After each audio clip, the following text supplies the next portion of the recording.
Break a leg. Break a leg is an idiom which means good luck.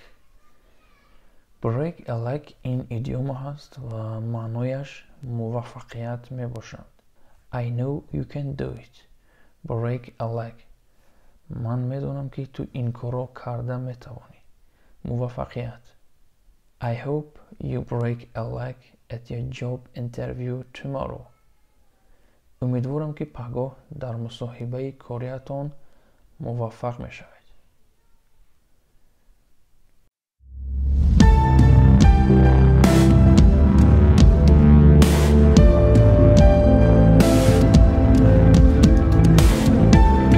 سلام تماشابینان عزیز انگلیش کده.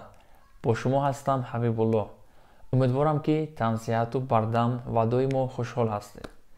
در امروز درس موضوع خود را ادامه میدیم. موضوع the conditionals، جمله های شرطی را.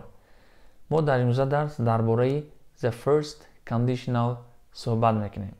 کسانی که ویدیوی اولی ما رو که در موضوع zero conditional بود تماشا نکردند، سلک ویدیو در بالا هست. در آمده تماشا کنید.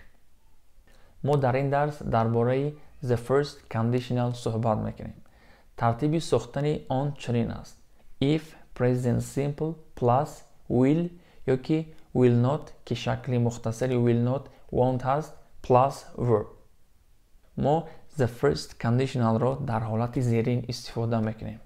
همان وقتی که درباره چه چیزی صحبت کنیم، به مثل رخ دادن یگان چیز یا که اجرا کردن یگان عمل در آینده. همون عمل در آینده احتمالاتی بیشتری رخ دادن دارد. در همین مورد ما اون رو استفاده میکنیم. خلاصه the first conditional برای عملهایی که احتمالی بیشتر رخ دادن دارند استفاده میکنیم. مثال: if it rains tomorrow I'll stay at home. اگر پگاه باران بارد در خانه میستم. در این جمله من فکر میکنم که پگاه احتمالی باریدن باران زیاد است. بنابراین در خانه میمانم. مثال دیگر: if she doesn't go to university her parents won't be happy. اگر او به دانشگاه نرود والدین او خرسند نخواهند شد. یا که if my father doesn't buy me a bike for my birthday I will be very unhappy.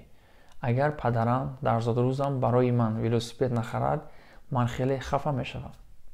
if you take me to the mall I'll buy you an ice cream.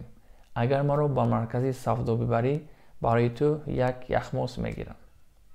گذاشتن علامت ویرگول را در قسمت اولی جمله فراموش نمیکنیم. و اینچنین ما میتوانیم ترتیب جمله را عوض کنیم یا که چپه کنیم. چقدر که در درس اول گفته بودیم. ترتیب جمله می شود future simple plus if present simple. مثال: you will get a better job if you can speak English. اگر شما به انگلیسی گپ زده توانید کاری بهتر می‌یابید. I will be annoyed if they don't arrive on time.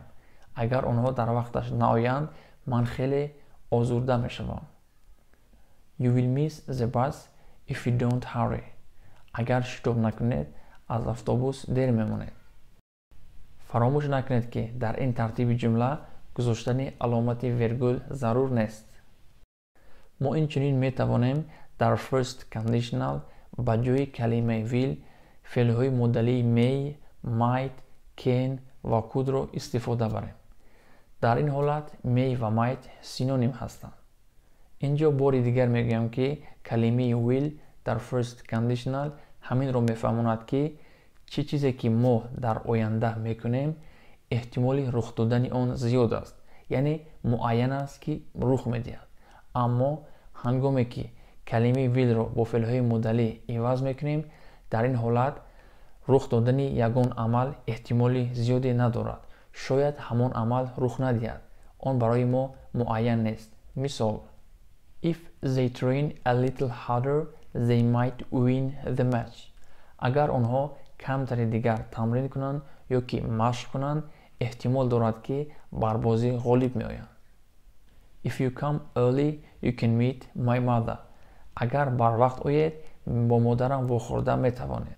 can you look after the baby if we go to the cinema.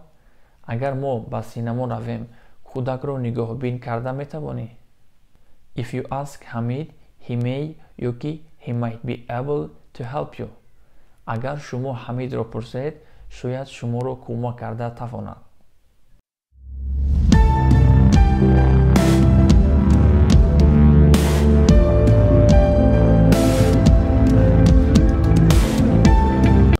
хуб тамошобинони азиз, барномаи мо инҷо ба поён мерасад. Умедворам дарс барои шумо муфид буд. агар ягон савол ва ягон нофаҳмое бошад, марҳамат дар комментария нависед ва дастгирӣ кардани моро низ фаромӯш накунед. боқӣ саломат бошед.